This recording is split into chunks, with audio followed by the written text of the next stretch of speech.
Hey there, this video is part of a full online course right here on YouTube called Tofu Mastery. So I highly recommend starting from the very first lesson, which you can find here.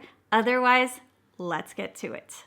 Hey everyone, welcome back. In this lesson, I'm going to teach you how to make a scrumptious and creamy caper dill sauce that is perfect for our fishy tofu, which we're going to make in the next lesson.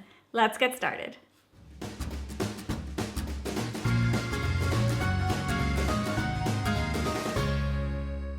I love to get all of my chopping done at once, and we're gonna start with our fresh herbs. So I'm going to be using some chives, which I've washed and dried well, and some dill. Dill is perfect whenever you want to have that kind of fishy taste. Let's get chopping. We're also going to chop about half a scallion or green onion and some capers.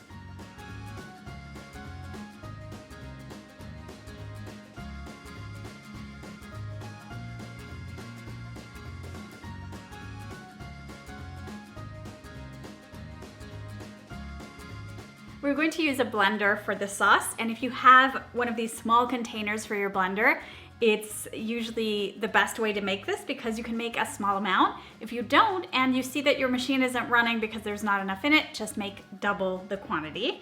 We're basically going to be making a vegan sour cream, and the base is going to be some raw cashews. Now, if you have a high-powered blender, there's no need to pre-soak. This has kind of enough water to get that machine running. If you don't have a high-powered blender, it's really helpful to soak these in water for a few hours before you're gonna make this, or alternatively, you can boil the cashews for 10 to 12 minutes and that will soften them up and will help your blender out. I'm just gonna add them straight in.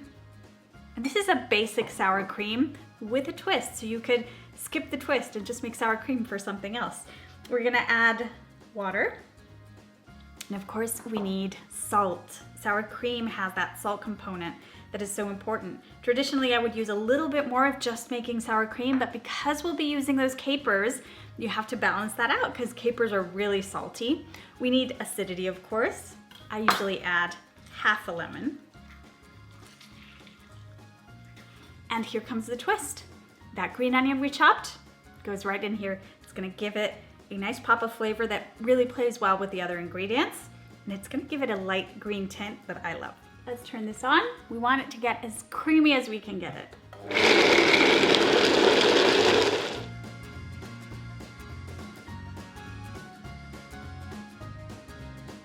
I've placed my base in a bowl, and I'm gonna just add the three components that are left. Always add the amount you're gonna add, but leave some.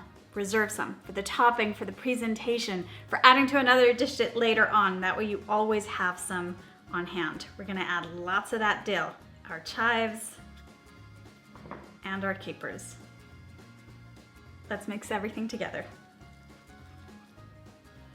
I'm gonna give it a taste, but I have to tell you that by letting this sit, it's going to develop even more in flavor as the time passes. So give this a little chance to kind of get all those flavors incorporated into the cream.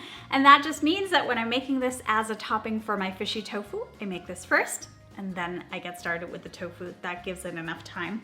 And let's see. Oh my goodness. Oh, that's so good. The dill is just pure magic. So good. Now you're ready to serve this with your fishy tofu, which we're going to make in the next lesson. And this is also a fantastic dip served with crudités and yummy vegetables, or anywhere where you want a nice dill sauce. Thanks so much for cooking with me today. Remember to show us your pictures using the hashtag Brownble and tagging us on Instagram, where we are at Brownble, and I'll see you in the next lesson. Thanks for watching.